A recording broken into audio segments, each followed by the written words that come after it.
Welcome to the Kolbecast, episode 184. Thank you for joining us. Happy Liturgical New Year! Today, Bonnie and I are joined by Katie Bogner and Shari Van Vranken, creators of the new book, All About Advent and Christmas, Sharing the Seasons of Hope and Wonder with Children. In addition to discussing this new wonderful book, we discuss their backgrounds providing amazing Catholic resources throughout the entire year and how they got where they are today. Be sure to check out the show notes for links to information about their book and how to see the good work that they are doing. We hope that you'll enjoy the show.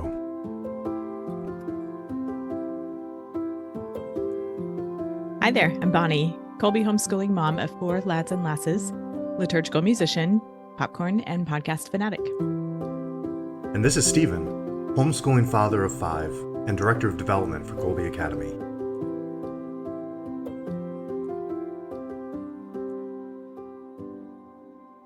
Hi, Stephen. What's a good word? I'm going with a very simple word today, which is just leisure. Okay. So I couldn't think of the word that actually, I think there's a word that probably would better describe that, but the leisure in the sense of like having time to take a deep breath, to think about things, to enjoy, so anyway, there's probably a better word, but that's the best I could come up with today. Leisure. I have an inkling as to how that word is applicable to the conversation we're about to have. Now we're in the season of Advent, and the nature of the season invites us to slow down a bit and enter into some deeper realities in spite of a flurry of activity around us. It's my treat to welcome our guests today, Katie Bogner and Shari Van Vranken. Ladies, welcome to the Kolbecast. Thanks so much for having us. Yes. You're welcome. I'm really so glad to meet both of you. Katie, I've been following you for a long time. Your blog, Look to Him and Be Radiant. I was trying to think when I came across it, and I can't remember what circumstance. And in my mind, it's just always been like I've really, really valued and appreciated everything you've put on your blog for many years now. I've found it very useful and enjoyable and enriching in so many things. And so to get to visit with you today is a real privilege and blessing. So I'm really grateful that you accepted our invitation, are here to talk to us today. Shari, it's really been a treat getting to visit with you as we've been preparing this episode and seeing your work, getting to know your work a bit more on your Catholic Paper Goods website and other things. It's such a pleasure to just view all of your beautiful artwork and all the different expressions of your artistry. So I'm looking forward to getting to know you each a bit better, hearing about your collaborative venture, your book about Advent and Christmas. So I tend to run away with these things in my excitement. I'm going to try to reel that back in. And Katie, let's start with you. Would you tell us a bit about yourself and fill out the picture a bit for us? Sure, absolutely. So my name is Katie Bogner. I live in Central Illinois, and I am a Catholic school teacher. That's one of the hats that I wear. But I also am really involved in my parish and doing ministry there. And as you mentioned, I run a website that is primarily for Catholic education and shares lots and lots of free resources for parents and teachers and DREs to help share the beauty of our faith with the children in their lives. And that's how I know you, through your website. And our family has been with Kolbe for about 7 years now, which meant that when my lads, who are now high school and college age, I was doing homeschool religion courses with them as middle schoolers, and we used the Ignatius Press's Faith and Life series for that. And I would go looking for supplemental material to go with what we were covering in class, and I would head straight for your website, Katie, and there would be a wealth of stuff, liturgical year and saints and virtues and sacraments and so forth. So I have this binder of goods from your offering. So how did that get started and that sort of thing? Yeah, well, Bonnie, it is such a blessing to hear of you using the resources. It just blows my mind every time I come across someone else who isn't connected with me in real life, who is finding things and using them. It's such a blessing. So how it got started, let's see. So I've been teaching for 15 years, and I'm a cradle Catholic, and my parents raised my sisters and I with a really strong faith. We never missed Sunday Mass, and we prayed together as a family, but we didn't do a lot else. Just as a specific example, we never had an Advent wreath growing up, or, I didn't know much about the saints, or we just didn't have that super strong Catholic identity. But it was still like a foundation of our home, if that makes sense. But when I went away to college, I got involved at a really wonderful Newman Center and met some focus missionaries. And for the first time in my life, met other young people who were on fire for their faith and wanted to grow closer to the Lord. And so that lit a fire in me as well.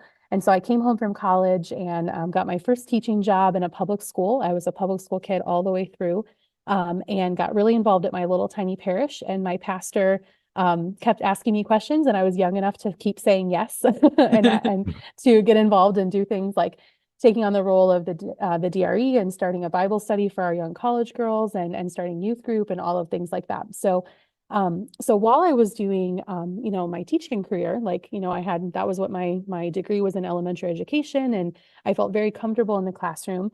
And then I was volunteering in my parish and inevitably making resources because there were gaps that I couldn't find exactly what I was looking for that had a strong Catholic identity, or maybe I was looking for something that would work for a variety of ages. We were a really small parish, and so a lot of times if I was planning something, it was for a huge range of kids, so it couldn't just be something that only worked for second graders, for example. And so I started making resources, and some of the DREs in my community asked me to share things, which I was very willing to do. And I joke that like some of the first times I did that, I would take things to different meetings or conferences and say, oh yeah, here, just write down your email on this list and I'll go home and I'll email you all the files. Well, I don't know what it is, but people, when they write down their emails, there is nothing more illegible sometimes than the way people write out their own email addresses. So true. Yes. And so I would go home and type it all out, and then, half of them would come back undeliverable. So long story short, I had started a blog with no intents and purposes to do much with it. This was about 12, 13 years ago. And so I started putting the files up on this blog merely as a way to save myself from having to type all of those emails in. So I'm like, I'm so glad you like this. If you want to have it, it's here for you at this website, free, you can print it out, etc. Well, it wasn't a super big deal for a couple of years. And then it really, really started to take off. So about a decade ago, I really turned everything on the website. That's all it is. It's free teaching resources for our Catholic faith. And I don't know if it's the advent of, whether it's social media or whether it's Pinterest or whatever it might be, or just a need for resources that are authentically Catholic and aren't just intended for really young kids. I teach middle school, and so I'm constantly making resources for them. So anyways, that's what it is it's, I switched and I've been teaching in Catholic school for about a dozen years. And so almost, anything I'm making for my classroom, I'm almost always sharing it on the blog because I figure it shouldn't be, going to waste in a file when someone else could be putting it to good use. So that's the origin story. And I'm so glad. So through your many years of teaching now, what observations or thoughts might you have to share with us that from public school through Catholic school through where you are now? Yeah, I mean, so I grew up in the country, and so Catholic schooling wasn't really an option for my family. And so, I don't have any regrets about my public school education, but things have changed quite a bit since then. And so when I had the opportunity to switch to teach in a Catholic school, and I'm in a thriving Catholic school with an incredibly strong, rich Catholic identity and a strong pastor and strong leadership in our principal, and it is such a gift to get to live that out as a school community.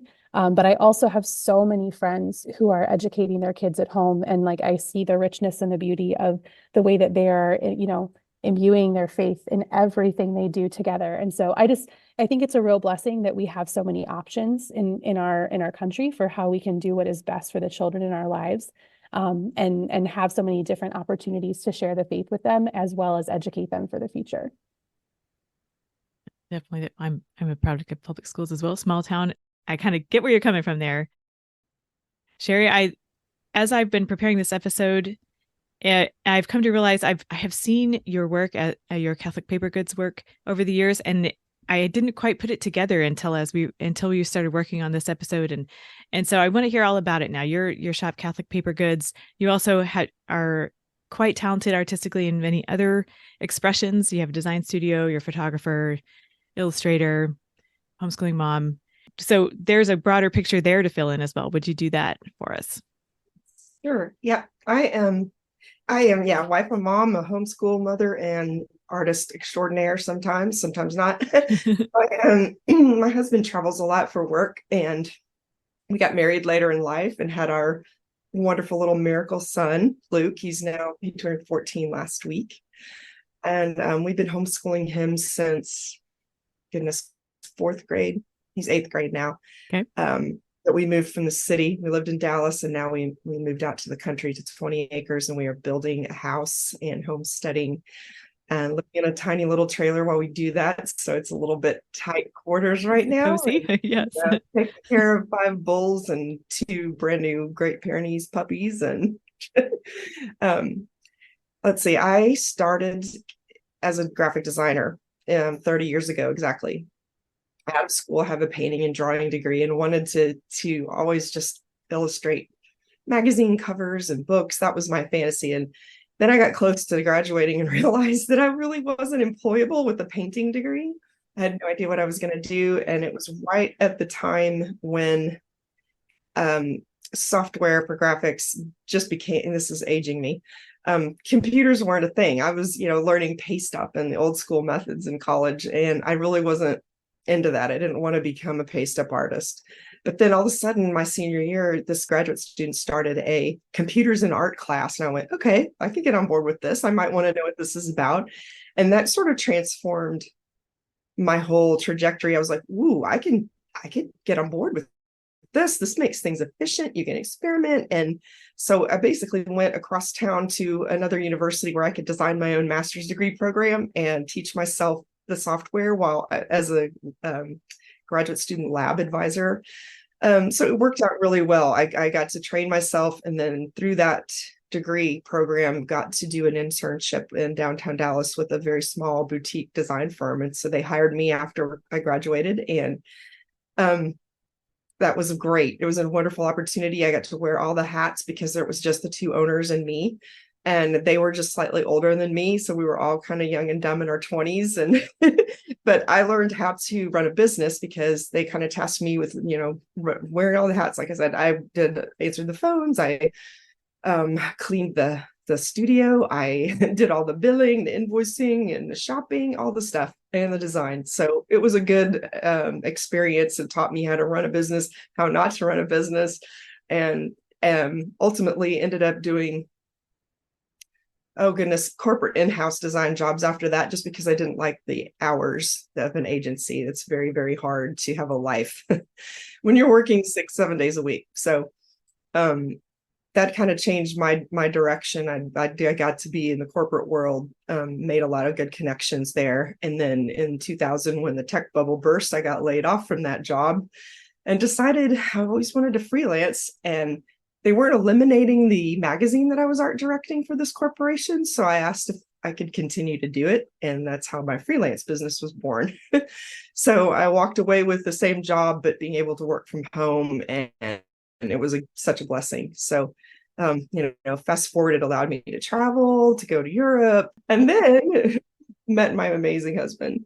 He had been in the seminary and left. And my parents knew him from Sarah Club, and it was just such a crazy thing. We met, and, a year later we were married, and then we had our child the next year. And it was just, so I ended up being able to, it was a gift because I got to raise my son and still work from home and pursue all the things. But then I started feeling a nudge to do something for the faith. And I was in a Bible study, women's Bible study at my parish at the time. And I kept having this feeling that I was supposed to do something for kids, but I didn't know what it was. And I would pray for guidance because I just wasn't getting it. And then and it took like two or 3 years before I had a dream with all of these greeting cards for sacraments laid out on my table. And I got up and I was like, ooh, okay. I started sketching them all out. And then I just kind of went from there. I wanted to make beautiful things that didn't exist. Greeting cards for sacraments that were more modern and more graphic and just different style than what you're used to seeing. And because my husband had been in the seminary, we knew all the guys that he was going through formation with that were becoming priests, deacons and priests at that point. And I really wanted to do invitations for them, and just that was kind of my gift to them. It was like, ooh, let's make something really beautiful for your ordination and first mass. And so I thought that would be a great thing to offer to people. But until I started the Etsy shop, I had no idea how to make that work. So it was a good place to kind of house, kind of like Katie said, house all of these ideas in one place. And it was just an experiment. I didn't really have a plan or know what I was going to do with that because it was just a side project. I still was doing a lot of corporate work. But then, over the past few years, it's become more and more of what I'd rather be doing.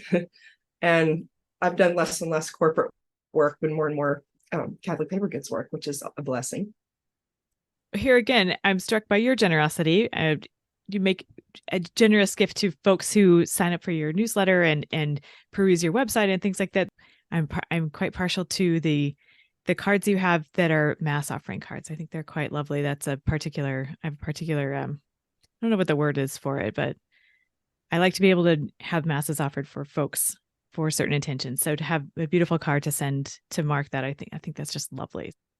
When I worked for the orchestra many years ago, one of my favorite things was being able to see the work that was coming from the graphic designers, the signage and all of the mailings that we put out. I just loved that whole process. I didn't know anything about it, but I thought it was so fascinating. So the trips we got to take, they were relatively few, but the trips we did get to take to the designer's office, I thought that was just so fun. So anyway, I have a great curiosity about how all that works. So let me ask you, how do you make all of this work? Oh gosh. I can get carried away with the creative process and neglect other things. But the best part is my son really, in fact, we just had this conversation about half an hour ago. He came in to show me all of these drawings and basically posters that he's been doing all day. And I'm looking at it going, we had a candid conversation. I said, so can you see yourself doing this? Because he's watched me his whole life doing it, and he's learning the software and he'd rather be doing that than anything else. So it's kind of good because at least we both are doing the same thing. But, he's a blessing. He likes history and religion. He's not so much keen on other subjects, so we're working on that. But okay, fair enough. We sit together all day and kind of, at least it gives us a chance to work together and talk through things. And fortunately, living in a trailer right now, keeping up with cleaning isn't so difficult. Yes, there's that. But it takes a toll from time to time. I was really grateful to have a nice long Thanksgiving holiday with my parents because I wasn't drawing for 4 days, which is kind of constant. But it is a balancing act for sure. And it has transformed. Like I said, I don't do as much corporate work right now. He really needs more of my attention, and I need to figure out how to homeschool a high schooler here coming up soon. So yeah. There's that. Yeah.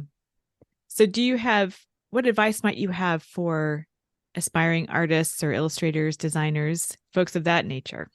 Yeah, well, it's a different world than the one I grew up in, and in a good way. I don't really think you need a college degree to do this anymore. There are so many resources online for how to learn software and how hone your skills. There are so many different areas in graphics and illustration too that you can pursue. I have a hard time narrowing it down, and you can tell by my shop that I have difficult decision making because I don't have one. That's all right. And I don't see that as a negative. It's fun because it's like I've waited more than 50 years to do all the things, Yeah. So it gives that creative freedom. But there are just so many different avenues. You can do pattern surface design for fabrics, and and then there are online marketplaces to sell those things. So I would say if you have any kind of artistic talent, there are so many more opportunities for how to make a living at it. But yeah, you definitely do need to study up on the business side of things. Okay. But other than that, I mean, the good eye, you can go far. Yes. So has this been your outlet, so to speak, for the majority of your life? Is this kind of? Yes. And I knew by the time I was 5 what I was going to do. And I know that's weird, but because people don't know that, it's a very major grace for me because I've just never wavered at what I wanted to do. Yeah. Okay. really didn't know how to go about it, but I never gave up on it. So there's that part. Yeah, that's a good thing. That's an inspiration too, that you're able to take your love and do with it what you have, be able to use the gift that you've been given in this way. That's wonderful. All right. So Exactly. what, as a small business owner, I think a lot of our Kolbe families, I think, are also managing businesses alongside homeschooling. So do you have any words of advice or solidarity for them as they're listening, trying to strike that balance? Yeah, I think focusing on your strengths and hiring out your weaknesses for help, definitely. And it took me a long time to learn that, but it's hard. No lie there. It's very difficult.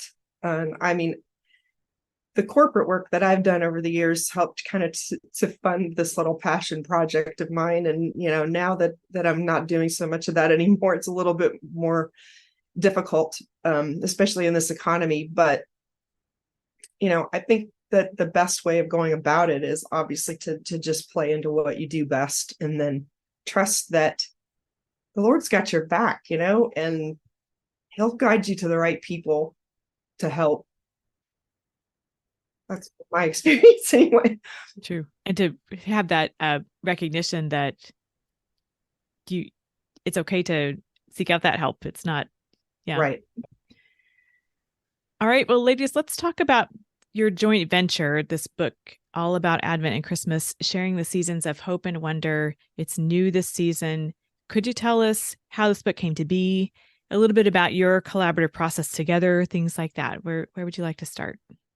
Shari, do you want to talk about like working on the Saint trading cards? So maybe how we got to know each other first, because that's what I think is maybe rare about this book, is that we have actually been friends. I'm air quoting because we've never met in real life, but we've been friends for a long time. And then we happened to get to work on this book together. So Shari, why don't you talk about our first collaborations, and then maybe we can lead into how this became a book. Yeah. So when I started doing Catholic paper goods, I wanted to make a gift for my godson for Christmas, and I had this idea of doing some saint trading cards. And I firstly just made one, Saint Peter, for Peter, and then I realized, no, you got to have a set. So I did all of his siblings and my son's patron saint. So then I realized I had to print a bunch more out for all of the kids to have, otherwise they would all want them. So that's kind of, it really had no intention of sitting down and starting to draw saints every single day, but it became a thing. It was a hit with my nephews and my nieces and my son. So I started deciding to do them along with the liturgical calendar, draw them and post them on social media. And in the process, I couldn't keep up with the biographical side of things if I were drawing them. And I reached out to Katie, and Katie, so I knew who Katie was. I knew her blog and her resources too. And when I first opened the Etsy shop, it started the Instagram page. She always liked my stuff, and I was like, oh my gosh, Katie Bogner.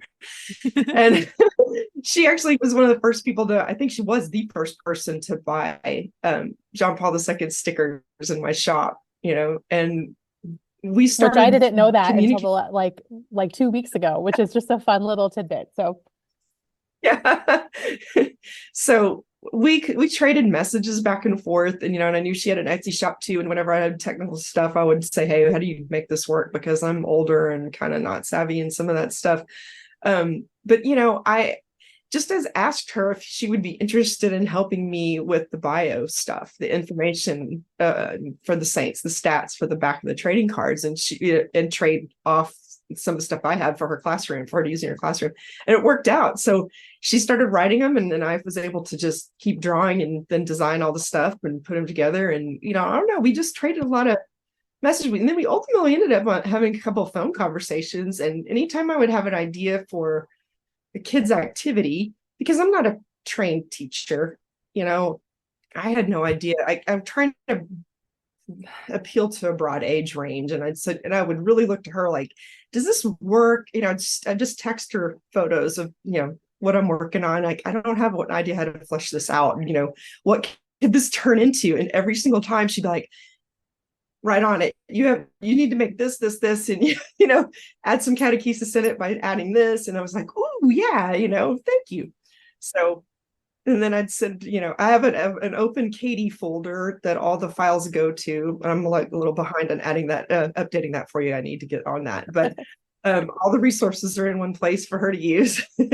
So yeah, that's where we met. It was a kind of seamless relationship. We have a lot in common, I think, from a family history perspective, and it's a fantastic friendship. So when this came about, it was a no-brainer for me. That's neat. So, and I really respected when Shari kind of came on the scene and I started following her on social media. I was really excited because there are a lot of wonderful Catholic makers and artists out there who are making beautiful things. And but some of that is like really like lovely art to hang in your home. And then some of it is more catechetical work to use, whether it's in your classroom or with your own children at home. But there's not a lot that is attractive for, middle school and high school kids. And as someone who has, in my parish ministry, I did a little bit of everything, but really zoomed in on the junior high and high school. And then in my teaching career, I've always taught 5th through 8th grade. And so for Shari to make these really, really lovely, coloring pages and trading cards and activities and posters that were like clearly Catholic and but were also like uniquely her own style. Like you said, Bonnie, once you started looking at Shari's stuff, you recognized it because she does have definitely has her mark on things. But I really appreciated that they weren't like babyish looking. They weren't too cartoonish. They were really appropriate and elevated for the age of kids I was working with. So it's been a really fun collaboration because she has gifts and talents that I do not. But we also are really like-minded on a lot of things. So I feel like I'm receiving all of these blessings because I get to take her resources and use them in my classroom. And sometimes I even have a say in how they're created or what style they are or the information that's on there. So it's been really fun to work together. And I think that's been what, Shari, like maybe 5 years ago or so. Yeah, more 5 or 6. That's neat. Yeah. So then, so I've written a few books. And so with the St. Paul Center, which not everyone's heard of that, but everyone is familiar with Dr. Scott Hahn. And so it's a publishing house that publishes all of his books that he works through and founded. And so my first 2 books are, one of them is called Through the Year with Jesus and one is Through the Year with Mary. And they're a little bit longer, a little more devotional style where for example, Through the Year with Jesus takes a story from the Gospels and gives Lectio Divina prompts for that gospel and discussion questions and things to help adults have good conversations with their children about the scriptures. And for both of those books, we decided to put beautiful classic sacred art in it from across the century. So the Marian book, for example, has works of art that literally cover over 1,000 years and hit most of the continents in the world. And that fit the tone of those 2 books, like the gravity of them. But when they asked me to write this next book, which we knew was going to be titled something like All About Advent and was going to be more about like the customs and the reason why Advent, the season of Advent, is different from the rest of the liturgical year, we knew we wanted it to have a little more of a playful, childlike, attractive style so that kids would be more likely to pick it up and flip through it.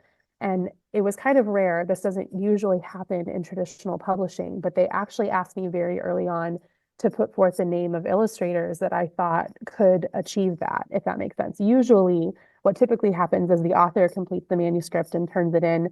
And then, several months later, they might get an email that's like, oh, plop, here's the book, it's done, So there isn't always a ton of collaboration. And I was very blessed in that I got to put forth names. And Shari was on that list and they contacted her and she said yes.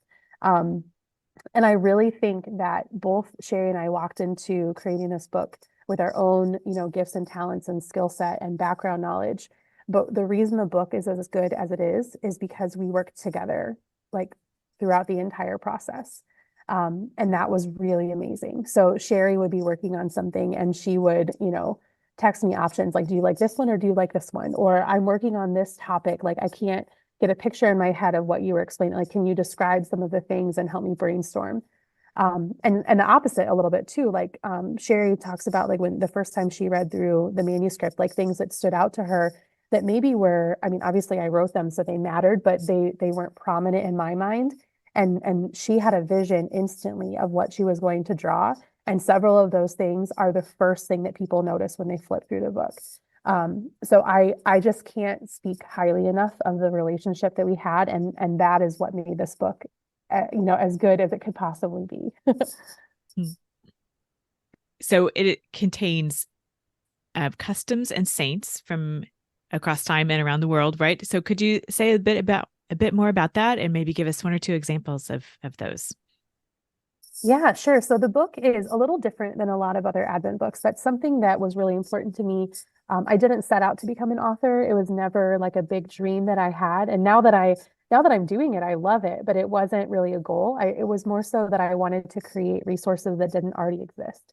I already kind of mentioned that in the way that my blog came about. And so I have a pretty good pulse on Catholic publishing, and have a lot of Catholic books in my classroom, and receive a lot of books for review. And so it is pretty obvious that there are some gaps, if that makes sense. Like, there are certain things that get published over and over in different variations. And there are other things that don't always get as much attention. And so when we talked about making this Advent book, I knew that I didn't want to make it a daily devotional. I knew that we didn't need another Jesse Tree book, as lovely as the Jesse Tree is. I knew that it needed to be something that instead didn't so much give like the how, or like, this is what you should do each day, but instead gave the why. Like, what is the season of Advent? What sets it apart? How does everything in Advent lead into the season of Christmas, not just a single day? And then most importantly of all, how do those two seasons tell us, what do they tell us about the life of Christ? And because that's the goal of the entire liturgical year. And so the book is not so much something that you would pick up and, maybe use one year. Rather, it's almost like a little mini Advent encyclopedia that talks about salvation history and God's plan for setting the Messiah. And then it goes into Advent customs that we would recognize, like, the Advent wreath, of course, and the Jesse tree. And then, as you mentioned, Bonnie, it does have some of those really popular saints that fall during December, like St. Nicholas and St. Lucy and Juan Diego and Our Lady of Guadalupe. And along the way, we pepper in some sidebars and text boxes that give some practical ways for families to live that out. So it might be, here's the text of a prayer that you can use, or here's a few ideas for what to do on that feast day.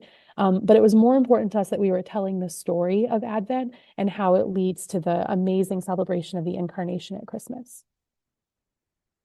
Very exciting. I work as a liturgical musician. I have for a long, long time. So I brought that into my homeschooling with the kids. And even before we started homeschooling, just the celebration of the liturgical year. And so I have a real appreciation for the attention you have devoted to making this available to families. And maybe this is a good place to draw in Stephen's word leisure here, because so much of Advent is, well, a component of Advent is that sort of waiting, that expectation and that hopefulness. And to get to that point, there has to be some attentiveness to something that is not yet. And I mean, a sort of lessening of what's all happening all around us and so forth. And so I'm seeing the provenance of your word here, Stephen, of leisure.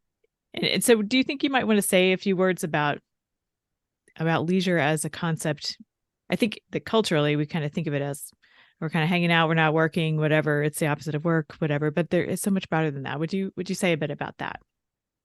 Yeah, so I'm glad that you said that my word was good, because as we were talking, I was thinking my word should have been anticipation, perhaps, instead of leisure. But maybe, so those two, because as you're talking about these beautiful symbols and kind of pulling out the richness, and I was thinking back to being a child, and for me, it was the J.C. Penney's catalog that would come out in the fall. I was we didn't necessarily have.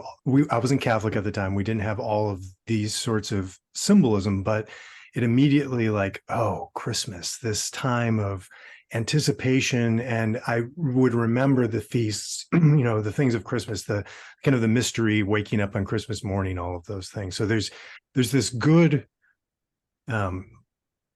This good inclination that I could adopt as a child, and it would have been sad had somebody said, no, it's not all about all of those things. That's not what Christmas is about. But it's like, no, you're just focused on the wrong things instead of all those Lego toys that you would really like to have. What about this sort of building up toward the greatest gift that, that we can have. So I was thinking about that as you were discussing, but when I think of that, for me, I remember thinking September to December 25th was the longest period of time. It felt like it was, years always. But as a parent, or especially as you get older, or for me, as I get older and busier, I lose that anticipation, that ability to sit and reflect and to think about the saints, the symbolism, all of those things that are leading up to this most important event for us, that we should have that. I mean, okay, it would be weird if I was running around like I was as an 8-year-old excited about Christmas, probably, but, feeling that inside and having that time. So leisure, not so much like you said, Bonnie, as a time of just wasting your time, but like all the ability to think about things, the ability to reflect deeply involves us stepping back from the daily sort of mess that we have to do, or even for many of us, and when it comes to Advent and preparing for Christmas and think, okay, I've got to do the Christmas cards. Okay, I don't do the Christmas cards. Christmas cookies. Okay, my daughters take care of the Christmas cookies. So I've a lot of those things have now been pushed off to other people, but there is a bit of a high, fast-paced sort of thing that tends to kind of get in the way of setting aside the time to light those Advent candles, to think about what's the meaning behind these things. And so that's what I was thinking of with leisure initially, was that more the free space to not have your mind cluttered with all of the daily stuff and the anticipating the work coming up, but rather to think about, our Lord's coming, what's happening during Advent, those beautiful antiphons, or whatever it happens to be, to really have the time to soak that up. I guess that's what I was thinking. Yeah, can help you zoom out a bit.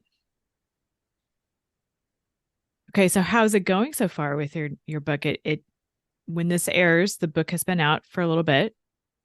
How's it going? Well, good. It sold out, which is a Yay. wonderful good bad problem to have for a seasonal book. And so I think by the time this comes out, so fortunately the publisher saw during the pre-order time in, gosh, was that early October, Shari? I think that they decided to go ahead and start the second print run before the release even happened, which was really wise, because so we sold out about a week and a half or so ago, which is great. And then the new books will be in, they should start shipping right around the first Sunday of Advent. So by the time this airs, if you're hearing this and want to order one, that you should get it right away. And like I said, it makes me really grateful that we didn't go with like a dated devotional or something. This is more so giving parents the language to explain these beautiful customs and the meaning behind Advent. So in that way, I think it's going really well. Another thing that has been really exciting for me to hear is on both ends of the spectrum. So whether it is someone who is maybe they're a convert to the faith, or maybe they are like they've kind of reverted back and they're really practicing their faith now. I've heard from a lot of moms and teachers that have said, this is everything that I need. It gives me all of the words to explain. I had no idea why we did these things, or I had never heard of this, for example. But on the other hand, I've spent some time with some really, really wonderful, faithful parents who grew up Catholic and I thought were like, like liturgical living gold medalists, and I've also heard from them that like, oh, I mean, I'd heard of this, but I had no idea that this was the meaning behind it. Or, oh my goodness, the way you explain this, like I never would have thought of that. Or, I wouldn't have it wouldn't have occurred to me to ever talk about the antiphons with my children. I had, didn't think that I could do that. It seemed way too difficult. Or like, oh my gosh, you put Latin in the book, Katie, are you serious? So things like that have been really, really wonderful to hear, that like literally from someone who is brand new, maybe this is their first Advent as a Catholic, there's something in it for them. But someone who has been living Advent for their entire life, there's also a richness and a depth that can help them. So that's probably been my most exciting thing as the book has come out. I don't know about you, Shari. What are you thinking about it? Oh gosh, yeah. I mean, for me, we I'm like you. We didn't grow up as a family, even though it was a very strong Catholic, faithful family. We did not have an Advent wreath until, I want to say, I was even talking with my parents about this over the weekend, until, I was like middle school, high school. And even then it was decorative. My mom and I were just laughing because she never lit the candles. It was just like the dining room table decor, so we didn't do that intentionally, light the candles and do the prayers, because even they didn't know that. My dad said we had no idea what Advent meant. So, and I honestly, as a revert, I did not know all of these rich and customs until I made it a pact with myself to, go in whole hog. Gosh, that was many, many years ago now. But in learning all of these things, it was kind of great when she sent the manuscript, because I was like, okay, good, I've heard of most of everything in here, but maybe not to the degree that she had written it. But yeah, being able to not just observe the feast days of the saints during there, or the week by week Advent candle lighting, or the antiphons when we get towards the end there, how that all plays into your daily prayer life, and how you had that sense of waiting, anticipation, leisure, like you talked about. My husband and I, a few years ago, decided that, we didn't understand that it was more of a penitential season, obviously not as much as Lent is, but we decided as a family that we were going to use the 4 weeks of Advent to kind of walk like we do during Lent. Like, we would not be partaking in the sugary sweets that we all in our house love so much, except on Sundays. Or if we had a party, we would partake. But, we decided to make that our as a way of observing the penitential aspect of the season, and the anticipation and the serious side of it, while also acknowledging that we're waiting for the light of the world to come. There's a whole goal in this, darkness to light, which is a big theme of the book, running through it in every aspect that Katie wrote about, and the subsequent illustrations had to do with that dark to light and the season of hope. Wonderful. So how long has this been in the works then? From when did this kind of like get rolling? So I think technically, I know that in the summer of 2022, and I think it was actually really before that, but I actually got to meet my editor in person for the first time. I'm in Illinois, she's in Ohio. And while I was with her, we literally sat down, and we didn't write anything, but we actually flipped through a collection of her children's books, looking for something that carried like the design tone that we were looking for, because we knew that would kind of form the way that I would write this, because, this isn't the same as writing, in a book for adults, that it's 20 chapters and, 75,000 words or whatever it is. So, so that was actually, I know we had that conversation. So it was in the works in early 2022.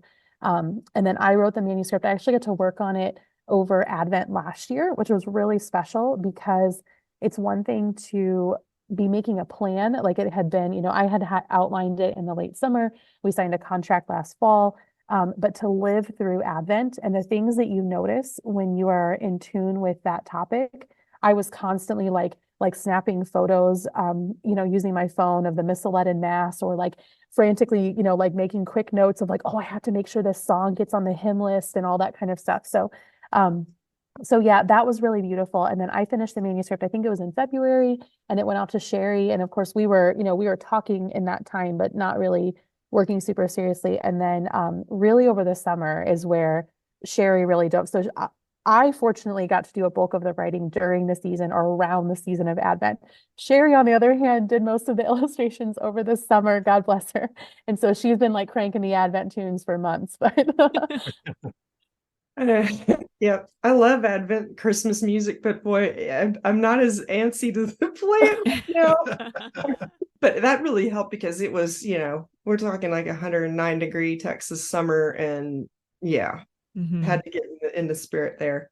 But yes, I think for me, getting started was the biggest challenge, because this isn't a typical book. And the thing I was most excited about was that they asked me if I would also design the book, not just illustrate it. And so that was fantastic, but it was a massive puzzle to solve. because it was written in like table form, because there is a text that runs through the book, like Katie explained, each chapter. The story runs through it.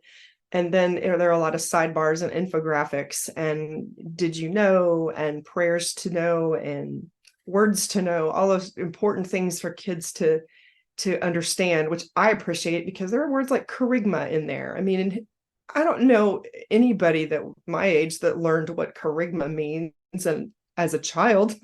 Yeah. So the fact that there were so many parts to it, and knowing that it needed to all come together in a cohesive manner and also be simple enough, yet illustrative enough for kids to be able to both read and be read to, and see the images as well as the text, and see how that all works together. For me, that was the funnest part of the story, is making it all come alive that way. But it took a lot of time for me to pace it, look at the printouts on the floor, make notes, and just figure out how it was all going to form together. And once we finally got that plan in place, then I could start the actual drawings. So yeah, it took a while. It was a labor-intensive project, but I'm actually grateful it was during the summer, because I didn't really have to mess with homeschool at the time. So it was good of that less, That's a good strategy too, with the hot weather, to be thinking of the cold times of the year to cope with the hot weather. Yeah. And you've had a far longer Advent season this year with working on this. Exactly. By the time Christmas comes, it'll be quite, yes. I know that we have talked about, so Shari and our editor, Melissa, and I have all talked about, I think all of us are really excited, because Yes. by the time Advent starts, a lot of the marketing for the book will slow down and all of that. So we will actually just get to we will get to have that leisure that we've been talking about, and that, we'll get to enter in and actually pray through Advent. I feel like I've been living Advent and the anticipation for well over a year, but I am really, really excited. I don't think I've ever been more ready to actually enter into Advent. So I'm really excited about that. Amen. Okay, so looking a little bit beyond Christmas and Advent into Christmas, the Christmas season, you each have developed lots of resources for the other liturgical seasons, sacraments, Christian life.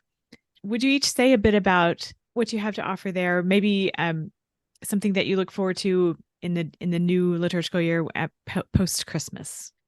Yeah, sure. So I think that, so I am single and don't have kids of my own. I'm an aunt of 6, and then obviously spend all day with my students. Yeah. But one of the things that I think kind of intimidated me when I first started to really live my Catholic faith vibrantly as a young adult was that the liturgical year looked incredibly attractive to me.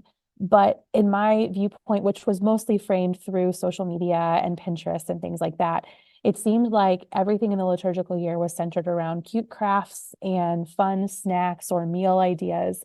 And those are wonderful. Those are absolutely wonderful things to weave into our liturgical living, especially with children. But as a single woman, it was hard, because to me, I'm like, well, I'm not gonna make a little snack craft for myself or whatever. So something that has happened as I have grown and matured in my faith, that has been really helpful to me, that I feel it is important to share, because no matter whether you have kids, no matter what age your kids are, no matter, maybe you're not a crafty type person, the idea of, cutting and gluing and glitter just gives you the heebie-jeebies. It doesn't have to be that. And so some of my favorite ways to live liturgically, and especially when I think about the new liturgical year and just every new season as it comes, is switching out things like books and music and art, both personally for me in my own home and also in my classroom.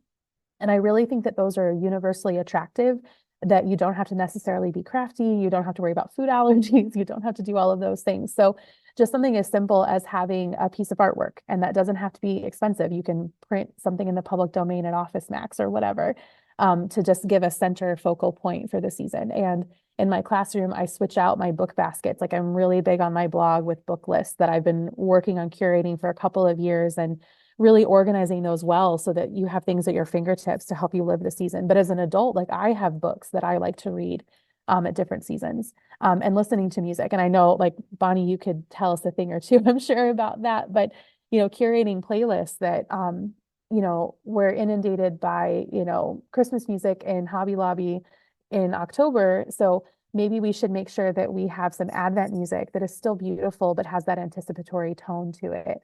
So things like that I just want to encourage anyone who's listening, no matter what age your kids are or where you're at in your family life, that those three things I think are really important: books, music, and art. I think it will change the tone of your house. And because those are the things that our church does, right? Like, they flow from the Mass. And so our church communities, we sing different music during different liturgical seasons. While the art itself might not change precisely, but you understand what I mean. We have different things, on display or switched out, or the flowers or lack thereof, change. And then, of course, what we read in Scripture changes throughout the seasons. And so I think that those things can really help us to live liturgically. And that has really helped me as I've grown in living the liturgical year, to move beyond maybe the cute things that are important, but aren't the only way to do it. Yeah, very good point. Yeah. What about you, Shari? Yeah, I've been making it a point to create resources for all the seasons, especially the ones that are more secular, and how they can connect to Catholic faith for kids rather than getting caught up in materialism. So obviously the Advent and Christmas stuff, there are several activities for that, but also for Lent and Valentine's Day. Like, that's the All Saints Day, Christmas, Advent, and Lent and Valentine's Day are the biggest things in my shop by far. So yeah, I like to do, twist on Catholic versions of Valentine's and the saints. I have several things that have quotes about love from the saints. Same thing with Lent, there's bingo games and a way to associate the elements of the season with having fun, because I didn't grow up knowing any of this stuff. I'm so grateful that my son has more of a picture of how Scripture and the Mass and the sacraments tie into our daily ebb and flow. I didn't understand how all that fits together. And that was my utmost goal, obviously, for his sake, was for us to show him how our faith plays in every aspect of our day and our being. So yeah, I'm not a super mom with any of the crafty stuff. While I love it, I don't have time to. I might, at the end of the day, I'm not, sadly, very rarely do I actually print out and put together my own stuff. I leave my child. How it goes, right? Yeah. Cobblers, shoes. Yep. Yeah. No, Luke will put it together, and that's good. But I have all these lofty plans. I have the longest notebook of ideas for stuff, but so little time. Oh, sure. Yep. But I think as time wears on, there'll be more stuff. So lots to check out on both sides. Sorry, Stephen, go ahead. Oh, yeah, I'm just kind of reassured by the lack of craftiness necessarily, because that's not a big thing in our family, the craft sort of stuff. But as you were talking, I was just thinking, I had a friend at one point who, when Advent was coming, he decided he was going to throw a liturgical New Year party. Fun. And so he invited the local priest, and who came. We would bring our Advent candles. He'd bless the candles, and we'd sing hymns, and everybody would kind of bring something to, so it wasn't a burden on anybody. But it was, as you were talking, it was just like it doesn't have to be all the crafts, right? It can just pay attention, make it something more than just, oh yeah, we went to Mass today and there were the candles out there, sort of thing. But just we can be a little bit anti-establishment, I guess, or by just saying, yes, New Year's is a big deal for the world, with the apple dropping or whatever, all of the stuff. But let's just take a little bit of time to kind of emphasize these big moments that happen every year. We're going to go through this cycle year or year, but it's a big thing to start up a year, or to move to Lent, or to celebrate the resurrection, or to celebrate the Pentecost and the Holy Spirit coming down, just to make that a little bit more of a significant part, I think, is whether there's crafts or meals or parties, just a little bit. It seems it's a good reminder for me. But nice to have the reference points in our memories of points throughout life in reference to what liturgical season they fell within, alongside the seasons of the year, like winter, spring, whatever. But sometimes, remember that Lent when this. Anyway, I think that's kind of neat. Okay. All right. So tell us where to find the book. So it is available from the St. Paul Center. So that's it's stpaul.com, or sorry, stpaulcenter.com. And the advantage to ordering it from the publisher, which is, it's always nice to support the publisher, is that Shari and I mean, you wouldn't think that we would just create a book and not make resources to go with it, right? Like, you don't know us very well if that's the case. So we made some matching resources, and it's everything from like a really simple coloring page of the Advent wreath to a really like a more in-depth, it's actually a Bible study of the O antiphons that show the connection between the Old and the New Testament. And then the favorite that I hear is that there's a clickable PDF calendar that has something for every single day of the Advent season and the entire Christmas season. And so with very little planning ahead, and it's everything from, it does have some of those crafts that you can print out and do at home. It's got, but it also has like links to YouTube videos about the saints that fall during Advent, and meal ideas, and playlists of songs and things just to make Advent accessible at your fingertips. And not that any of us need to do even a fraction of those, but that way you don't have to go and scour and look for everything. It's all there. So if you order from the St. Paul Center, you get all those things for free. It's also available on Amazon. And I also like to encourage people to ask for it at their local Catholic bookstore. Even if they don't have it in stock, they'll be able to order it, and then you're supporting your local economy and that local store that we all hope stays open. Yes, definitely. Yeah. Okay, so we'll have a link to that in our show notes, to the St. Paul Center, the book on the St. Paul Center's website. Also, we'll have links to both of your websites, looktohimandberadiant.com and catholicpapergoods.com. Any final thoughts or takeaways you want to leave with us? Just this whole experience was so amazing. The collaboration, the fact that we could text each other late at night and bounce ideas off each other. And it was just a joy to create. It was hard work, but it was also, in retrospect, I miss the constant interaction and the drawing.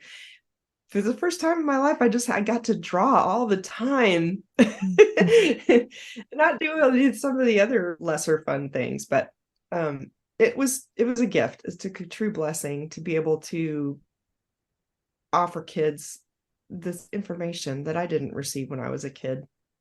And Katie is just a joy. Her enthusiasm and her ideas, it's just a blast to work on. Yeah, and I would just kind of piggyback on that, just that I really, really hope that this book is something, we obviously live in a world where consumerism is so quick. And so, we talk about fast fashion, and there's also an element of that sometimes in books that we get and then, quickly discard or don't use again. So that is something that was really important to me as we were creating this book, is that I wanted it to be something that would be, I don't know, legacy is probably way too strong of a word, but like meaning something that you could put on the shelf and pull back off and use again and again with your kids. I'm really careful to not write something that is really specific to a particular age.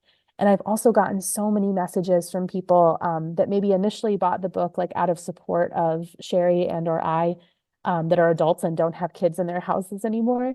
And they're like, oh no, actually, like, this is lovely. I bought like 4 more copies to give my friends who are grownups, and we're going to use it as like a coffee table book during Advent, because they think it's so beautiful to be able to open and reflect on those different elements of the season. So I guess that's just a little takeaway, is that our goal was not to make something that was consumable, that would be quick, that we were trying to create something more timeless that hopefully can be used for years in your home or in your classroom.